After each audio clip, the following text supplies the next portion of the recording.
Hello everyone. I would like to talk to you about my PhD topic, investigating the consequences of inappropriate antibiotic use in the intensive care unit. I am Levente Prácser. I'm a PhD student, anesthesiology resident, and an educator at Semmelweis University.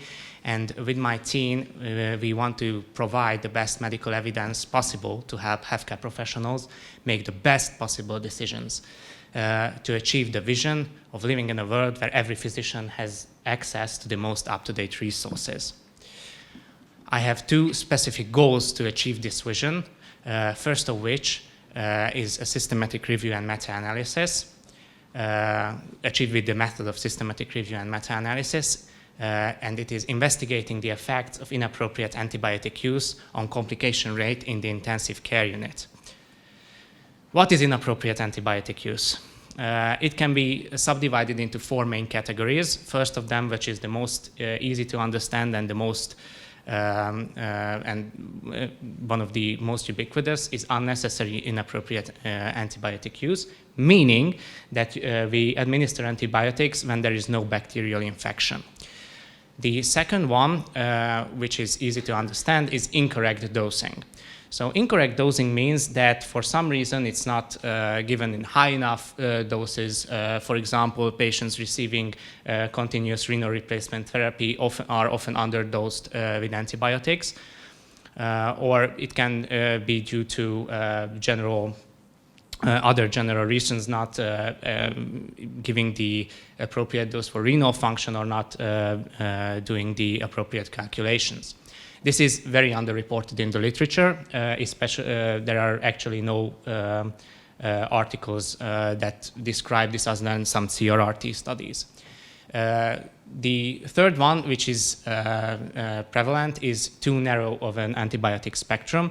If the if the given bug is not susceptible to the antibiotic, then we're giving it to the patient without any real clinical benefit.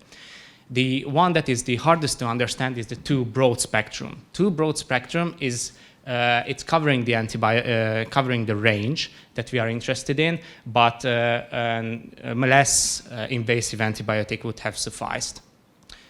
So the problem is that inappropriate empiric antibiotic use is common in the ICU. The literature reports it between 28 and 46%. And what we know is that early antibiotic administration is recommended by sepsis guidelines, and not solely to this, but this also attributed to the increase in antibiotic use globally, and as indicated by the arrow, if the trend continues, it will increase exponentially. And we also know that excessive antibiotic use can lead to complications such as the rise in multi-drug resistant pathogens. We don't know how this inappropriate antibiotic use affects antibiotic use-related adverse events. And our aim with this study is to unveil this possible connection. For this study, the clinical question is, does inappropriate antibiotic use have an effect on complication rate in the critically ill? We are examining critically ill patients with inappropriate antibiotic use and comparing it to appropriate antibiotic use. Our outcome measures will be organ damage parameters that are the parameters of SOFA score, or parameters of the SOFA score system, and the occurrence of multi-drug resistant pathogens and Clostridium difficile incidence. Secondary outcomes will be length of hospital and ICU stay and drug-related adverse events plus mortality. Our hypothesis is that inappropriate antibiotic use increases the complication rate in critically ill patients. And the clinical implication for this study is to reduce the incidence rates of multi-drug resistant infections and decrease the incidence of antibiotic-related adverse events. We did the systematic search on the 12th of November with this search key, which is consists of three domains. The first one referring to the antibiotic, the second one is for the setting, and the third one is discussing the appropriateness. We are after the duplicate removal, and we are doing now the abstract and title selection. We are around 10 to 13% done. This is our progress. We are hoping to move forward with the project and get to the data extraction part soon. The second project is discussing how we can manage this problem that we are trying to quantify in the previous study. And this is going to be a randomized control trial, and here is the drafting of it. It is about procalcitonin kinetics-guided antibiotic management in patients with septic shock. Sepsis-free brought a new paradigm, a new definition of sepsis, which defines it as an infection with a dysregulated host response to this infection. And the problem is that the Surviving Sepsis campaign, the 2021 recommendation, lists septic shock as a life-threatening illness that requires immediate antibiotic administration, but behind this statement, although it's a strong recommendation, there is low level of evidence. And these guidelines lead to the overuse of antibiotics, which lead to antibiotic-related adverse events, as discussed before. Our proposed solution to this problem is to guide this therapy with procalcitonin kinetics and clinical progression. The primary aim of this study is to determine the effect of PCT kinetics-guided antibiotic therapy on the clinical course. The question is that does PCT kinetic-based antibiotic management reduce the use of unnecessary antibiotic administration and improve patient outcomes? The population we are investigating is lower severity septic shock patients.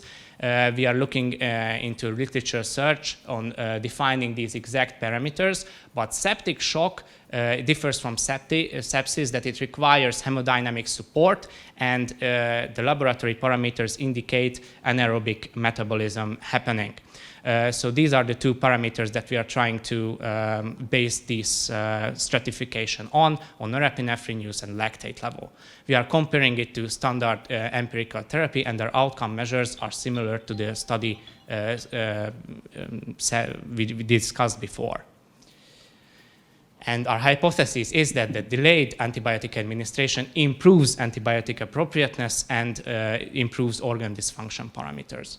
So in summary, I have two projects ongoing, which both have a planned submission date of May next year. I would like to end my presentation with the words of Theodore Roosevelt: "Nothing worth having comes easy." Thank you for your attention.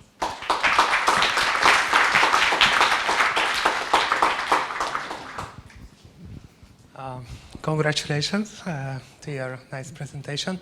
My question is, in your first topic, in your first project, in your framework, you mentioned that your population of interest is the patients who are critically ill and they are suspected with infection. Yes. How do you suspect these infections?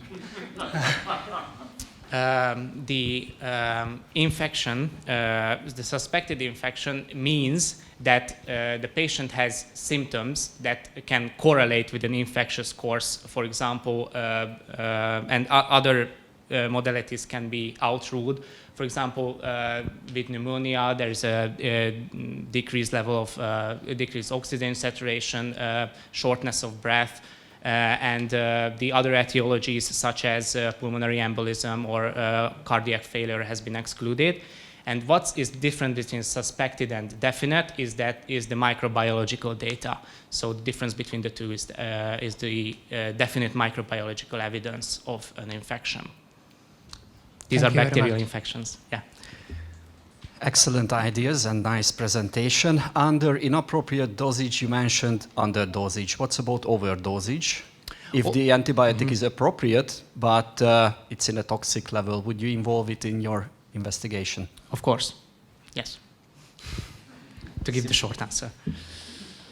Congrats for the presentation. I found it really interesting, and I would have a question for the first project. So in dentistry, as an act of defensive medicine, antibiotics are often administered for no exact reason.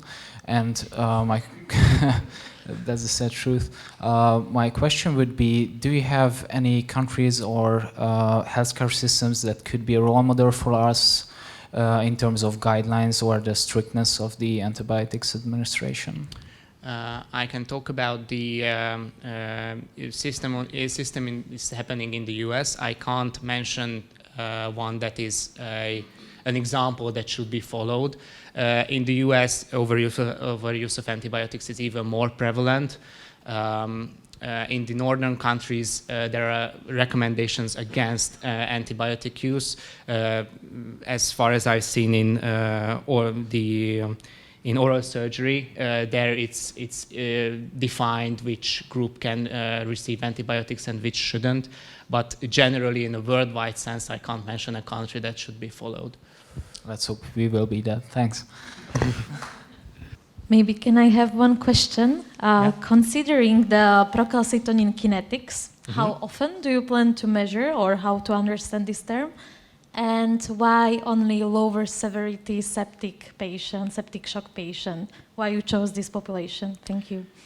So for the first question, we are looking into 6-hour intervals that we are measuring procalcitonin, and we haven't decided yet on what is the level that we should administer antibiotics at, whether it's a dynamic parameter based on the baseline that was measured at the time of admission or a fixed parameter. We haven't decided yet. We need some more literature research.